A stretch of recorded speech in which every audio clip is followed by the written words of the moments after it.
বাড়িতে বিপদ হোক, মনে অশান্তি থাক, মায়েদের কাছে, বাবাদের কাছে, ভাইয়ের কাছে, দাদার কাছে আমার নিবেদন রইল, কেউ যেন ভুল করে বিষ খেয়ে গলায় দড়ি নিয়ে আত্মহত্যা করবেন না।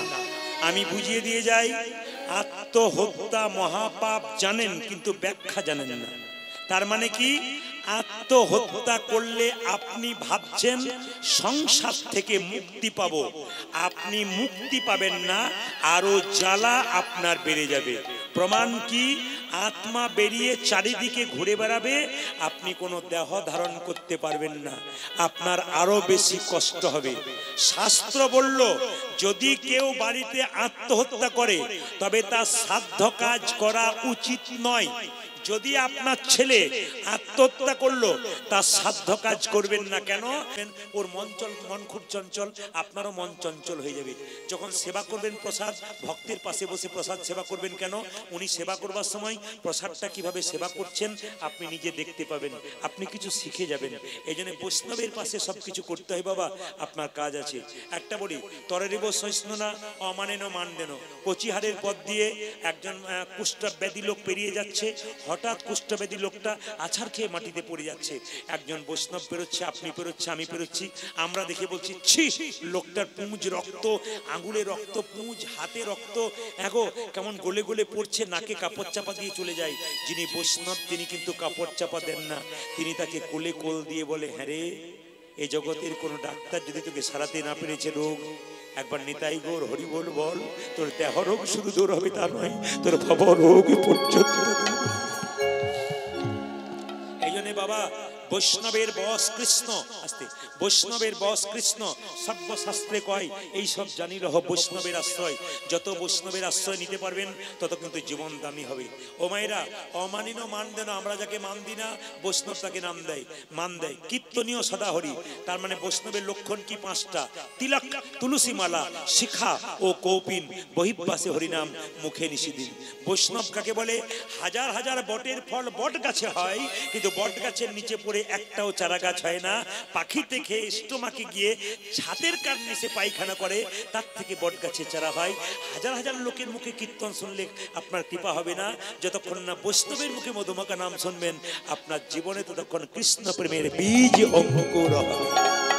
আবার দেখুন, আবার দেখুন, আবার দেখুন, বৈষ্ণবের ব্যাখ্যা দেখুন, আবার ব্যাখ্যা দেখুন। মায়েরা, আপনাদের এখানে গরুর হাট কোথায় আছে জানি না, আপনারা জানেন, যেখানে আপনি গাভী কিনবেন, বাছুর কিনবেন, বাছুরকে, গাভীকে আপনি দড়ি দিয়ে টানছেন, কিন্তু গাভী আসছে না, কিন্তু বাছুরটাকে কোলে করে এগিয়ে যাবেন, গাভীকে ডাকতে হবে না, বাছুরের পেছন পেছন গাভী চলে যাবে। ভগবানের চরণ ধরার দরকার নাই, বৈষ্ণবের চরণ ধরে এগিয়ে যান, ভগবানকে ডাকতে হবে না, ভগবান বৈষ্ণবের পেছনে পেছনে নিতাই গৌর হরি বল বলে আপনার বাড়ি পৌঁছে যাবে। এই সুন্দর সুন্দর দামি দামি ব্যাখ্যাগুলো, দামি দামি কথাগুলো নিজের জীবনে নেবেন, আপনার জীবন সুন্দর হয়ে যাবে। মায়েরা, বিল্লমঙ্গল যাচ্ছে, যেতে যেতে গাইছে, সবাই মিলে একবার হাত তুলে গাইবেন, একসঙ্গে গাইবেন, সবাই মিলে পথে চলিতে, সবাই একসঙ্গে হাত ওঠান। বিল্লমঙ্গল যাচ্ছে বৃন্দাবনে, একসঙ্গে সবাই প্রেম সে দেখি, সুন্দর তালি দিয়ে বিল্লমঙ্গল বৃন্দাবনে যাচ্ছে। পথ চলিতে আর বলিতে, তালি, পথ চলিতে কথা বলিতে, পথ চলিতে কথা বলিতে, পথ চলিতে সবাই হাত ধরে কথা বলিতে, একবার গাহো গাহো কৃষ্ণ নাম, মধুর নাম, হরি নাম। পথ চলিতে আদি বলিতে, পথ চলিতে আদি বলিতে, তোমরা গাও গাও কৃষ্ণ নাম, হরি নাম জপ নাম। পথ চলিতে আর বলিতে, পথ চলিতে আর বলিতে, সম্মুখে আধার রাত্রি, তুমি যে গো পথ যাত্রী, আজ সম্মুখে আধার রাত্রি, তুমি যে গো পথ যাত্রী। মায়েরা, অন্ধকার পথে চলে যাবেন, ভগবান ছাড়া কোনো কৃপা নাই। তত্ত্ব বলতে সামনে মুখে আঁধার রাত্রি, তুমি যে গোপথ যাত্রী। সামনে মুখে আঁধার রাত্রি, তুমি যে জগৎ যাত্রী। একবার গাহো গাহো কৃষ্ণ নাম, মধুর নাম, হরি নাম। ধরি পথ চলিতে চলিতে, পথ চলিতে আর চলিতে, একবার কৃষ্ণ নাম, হরি নাম, হরি নাম। পথ চলিতে আর বলিতে, পথ চলিতে আবার তালি। বলিতে। সামনে মুখে আঁধার রাত্রি, তুমি যে গোপথ যাত্রী। সামনে মুখে আঁধার রাত্রি, তুমি যে জগৎ যাত্রী। ও যে সামনে মুখে আঁধার রাত্রি, তুমি যে গোপথ যাত্রী। মুখে আঁধার রাত্রি, তুমি যে পথ যাত্রী। একবার গাহো গাহো কৃষ্ণ নাম, মধুর নাম, হরি নাম। পথ চলিতে আর বলিতে, পথ চলিতে আর বলিতে, তোমরা গাহো গাহো কৃষ্ণ নাম, হরি নাম, মধুর নাম। পথ চলিতে আর বলিতে, পথ চলিতে আর বলিতে, পথ চলিতে আর বলিতে। বিল্লমঙ্গল একটা নদী পেয়ে আত্মহত্যা করতে গেল। আমি বৃন্দাবনে যেতে পারবো না, তাকান আমার দিকে। সবার কাছে নিবেদন রইল, যারা কচিহারে কীর্তন শুনতে এসছেন, আগামীকাল আসর ভরপুর করে আপনারা আবার বসবেন। কিন্তু একটা কথা বলে যায় আপনাদের সামনে, বাড়িতে বিপদ হোক, মনে অশান্তি থাক, মায়েদের কাছে, বাবাদের কাছে, ভাইয়ের কাছে, দাদার কাছে আমার নিবেদন রইল, কেউ যেন ভুল করে বিষ খেয়ে গলায় দড়ি নিয়ে আত্মহত্যা করবেন না। আমি বুঝিয়ে দিয়ে যাই, আত্মহত্যা মহাপাপ জানেন, কিন্তু ব্যাখ্যা জানেন না। তার মানে কি, আত্মহত্যা করলে আপনি ভাবছেন সংসার থেকে মুক্তি পাবো, আপনি মুক্তি পাবেন না, আরো জ্বালা আপনার বেড়ে যাবে। প্রমাণ কি, আত্মা বেরিয়ে চারিদিকে ঘুরে বেড়াবে, আপনি কোনো দেহ ধারণ করতে পারবেন না, আপনার আরো বেশি কষ্ট হবে। শাস্ত্র বলল, যদি কেউ বাড়িতে আত্মহত্যা করে তবে তার সাধ্য কাজ করা উচিত নয়। যদি আপনার ছেলে আত্মহত্যা করলো, তার সাধ্য কাজ করবেন না। কেন? আপনার সঙ্গে বেঈমানি করেছে। আপনি কত কষ্ট করে মানুষ করলেন, আপনার সঙ্গে বেঈমানি করে চলে গেছে। শাস্ত্র বলছে তার কোনো সাধ্য কাজ করা উচিত নয়। দ্বিতীয় কথা, মন দিয়ে শুনবেন, আপনি যদি কোনো ভাড়া বাড়িতে থাকেন, সেই ভাড়া বাড়িটা ভেঙে দেওয়ার অধিকার আপনার নাই। যিনি মালিক তিনি নষ্ট করবেন, আপনার নষ্ট করার দায়িত্ব নাই। যে বাড়িতে আপনি ভাড়া থাকেন সেই বাড়ি যদি আপনি নষ্ট করেন, যিনি বাড়ির মালিক তিনি কিন্তু আপনাকে ছেড়ে কথা কইবেন না।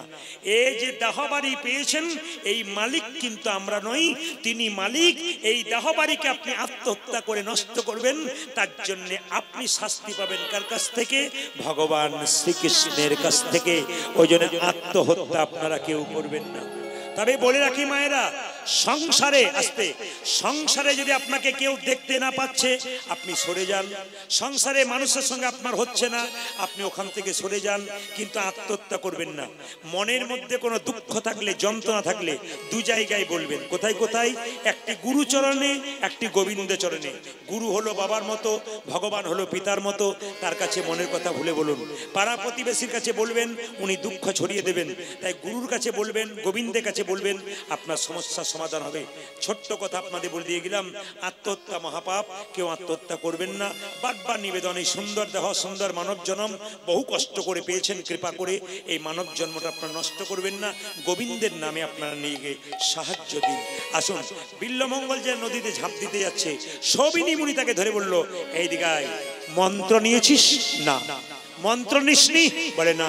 তবে এক কাজ কর, তোর কানে আমি মন্ত্র দিলাম, হরে কৃষ্ণ কৃষ্ণ কৃষ্ণ হরে হরে, হরে রাম রাম রাম হরে। ভাইরা, এইবার যে যেখানে বসে আছেন, বিল্লমঙ্গল মন্ত্র পেয়ে চলে যাচ্ছে কোথায়? বৃন্দাবনের পথে। ভগবান কিন্তু ভক্ত যখন ভগবানকে ডাকে, ভগবান ভক্তকে মাঝে মাঝে পরীক্ষা করে।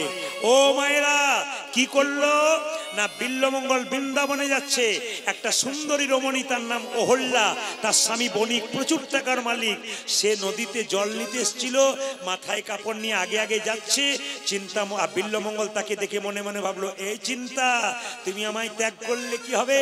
তোমার চাইতে সুন্দরী রমণী পেয়েছি, এর বাড়ি যাব, এর বাড়িতে সেবা করব, ব্যাস দক্ষিণা স্বরূপ এই মেয়েটাকে চেয়ে বসবো।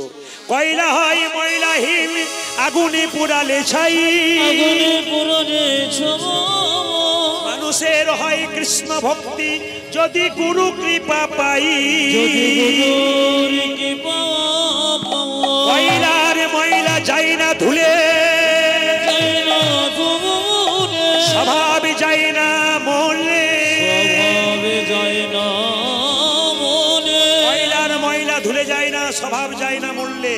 লক্ষ্য করুন মায়েরা, বিল্লমঙ্গল মনে মনে ভাবলো, এই মেয়েটির পেছন পেছন যাব। যাচ্ছে আগে আগে অহল্যা, আর পেছন পেছনে বিল্লমঙ্গল। ঠমকি ঠমকি চলে বিল্ল ঠাকুর আজি, ঠমকি ঠমকি চলে বিল্ল ঠাকুর যাওয়ায়, ঠমকি চলে বিল্ল ঠাকুর আজি। বিল্ল জয় রে,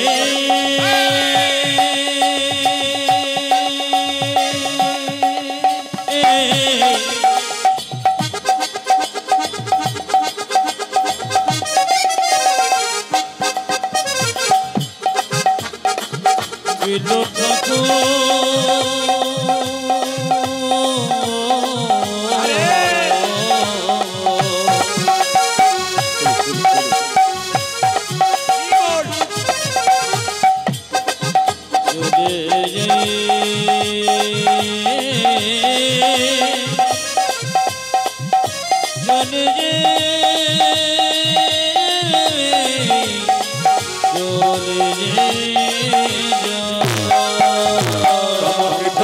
চলে বিল্ল ঠাকুর যায়, টমকি টমকি চলে বিল্ল ঠাকুর যে মনে ভাবে নারীর তরে কি করিবে কাজ, মনে ভাবে নারী তোরে কি করিবে, ও যে মনে ভাবে নারীর তরে কি করিবে কাজ, হায় হায় মনে ভাবে নারী তোরে কি করিবে কাজ, ভাবে মনে মোহনে, ভাবে মনে মনে, মনে মোহনে, ভাবে মনে মনে, নারী তরে কি করিবে, ভাবে মনে মনে, নারী তোরে কি করিবে, ভাবে মনে মনে, নারী তরে কি করিবে, ভাবে মনে মনে, নারী তোরে কি করিবে, ভাবে মনে মনে, মনে ভাবে নারী তরে কি করিবে কাজ, মনে ভাবে নারী তোরে কি করিবে কাজ, ও যে মনে ভাবে নারী তরে কি করিবে কাজ, মনে ভাবে নারী তোরে কি করিবে কাজ। আছো মা ভিক্ষাং দেহি মা তো, ভিক্ষাং দেহি মা তো। মায়েরা, অতিথির অমঙ্গল হয় যদি বাড়ির দরজায় এসে কেউ ফিরে যায়।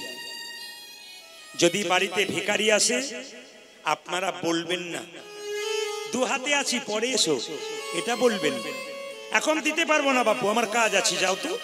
যত সব জ্বালা। ভগবান কোন বেশে কার কাছে আসে কেউ জানে না। ওই জন্য আপনাদের কাছে নিবেদন রইল, বাড়ির দরজাতে কেউ, আপনি খেতে বসেছেন, আসতে আপনি খেতে বসেছেন, তখন এই যে খেতে বসেছেন, তখন আপনি কিছু মনে করবেন না। খেতে বসেছেন তো হঠাৎ একজন বললো, মা একটু খাবো, খিদে পেয়েছি। নিজে না খেয়ে খাওয়ালে শান্তি পেয়ে যাবেন। আমি আপনাদের দামি কথা বলে যাই, বৈষ্ণবের আশীর্বাদ যে থাকে সবকিছু হয়।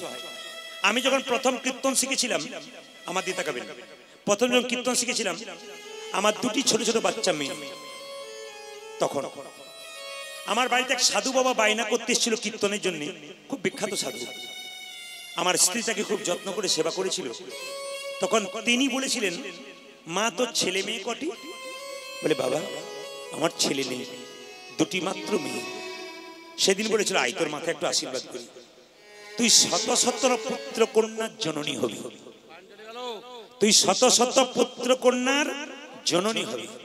তার মানে কি, এই দুটো কন্যা তোর নয়, শত শত পুত্র কন্যার জননী হলি। এখন আমার স্ত্রী বলে, সত্যি সত্যি আমি শত শত পুত্র কন্যার জননী। প্রতিদিন আমাদের বাড়িতে কত ভক্ত যায়, সবাই মা বলে ডাকে। তখন তিনি মনে করেন, সত্যি আমাকে গুরুদেব আশীর্বাদ করে গিয়েছিলেন, তুমি শত শত পুত্র কন্যার জননী হবে। বৈষ্ণবের সেবা করালে তিনি যদি একটা আশীর্বাদ দিয়ে দেন না, পাক্কা হয়ে যায়। দরজায় গিয়ে চিৎকার করে বলছে, ভিক্ষাঙ্গে দেহি মাতো, ভিক্ষাঙ্গে দেহি মাতো। তাকাবেন, এই জায়গাটি সবাই তাকাবেন। অহল্যাকে তার স্বামী বলে উঠলো, কি ব্যাপার তুমি জল নিয়ে এলে দরজা খুলছে না কেন? স্ত্রী বলে উঠলো, আমি যাবো না। বলে, কেন? স্বভাব ভালো নয়? লোকটা কেমন তাকাচ্ছিল, আমি যাবো না। স্বামী বলে উঠলো, দরজা খোলো।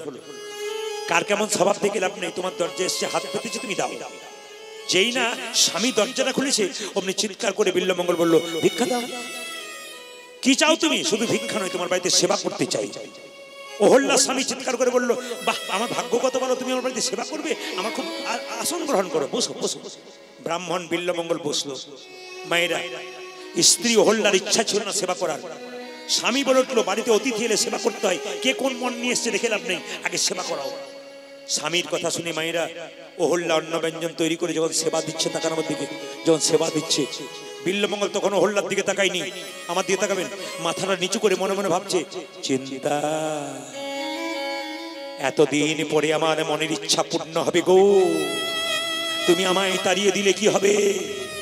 সুন্দরী রমণী পেয়ে গেছি আমি, আমার সামনে বসে আছি, আমি এখনই দক্ষিণা স্বরূপ মেয়েটাকেই চেয়ে বসবো, আমার মনের ইচ্ছা পূর্ণ হবে। মনে মনে ভাবছে। অহল্যা সেবা দিয়ে চলে গেল। অহল্যার স্বামী বলল, সেবা যদি কাউকে করাতে হয়, দক্ষিণা দিতে হয়। আপনাদের কাছে নিবেদন রইল, বাড়িতে বৈষ্ণব সেবা করান, ভক্ত সেবা করান, সেবা করার পর দক্ষিণা দিতে হয়। 1 টাকা দেন, 10 টাকা দেন, 5 টাকা দেন, একটা দক্ষিণা দিতে হয়। সঙ্গে সঙ্গে স্বামী, অহল্যার স্বামী বলে উঠলো, ব্রাহ্মণ সেবা তো হলো, দক্ষিণা নেবে না? সুযোগ পেয়ে গেল বিল্বমঙ্গল, কি দেবে দক্ষিণা? যা চাইবে তাই দেবে। আমি তো বণিক, আমার টাকা পয়সার অভাব নেই, আমি সব দিতে পারি তোমায়। দেবে তবে ত্রিসত্য প্রতিজ্ঞা করো, দেবে দেবো, দেবে দেবো, দেবে দেবো, তবে দাও। তোমার স্ত্রীকে সুন্দর করে সাজিয়ে আমার সেবায়, আজ আমার সেবায় রাত্রিবেলায় লাগিয়ে দাও।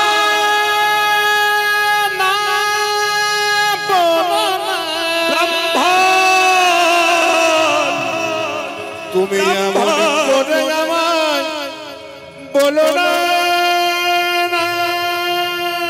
ব্রাহ্মণ। এ জগতে কোন স্বামী যদি সৎ হয়, তার স্ত্রীর ভাগ কাউকে দেবে না, দেবে না। কোন নারী যদি সতী নারী হয়, নারী তার স্বামীর ভাগ কোন স্ত্রীকে দেবে না। জান লড়িয়ে দেবে, তবু স্ত্রী তার স্বামীর ভাগ কোন নারীকে দিতে চাই না।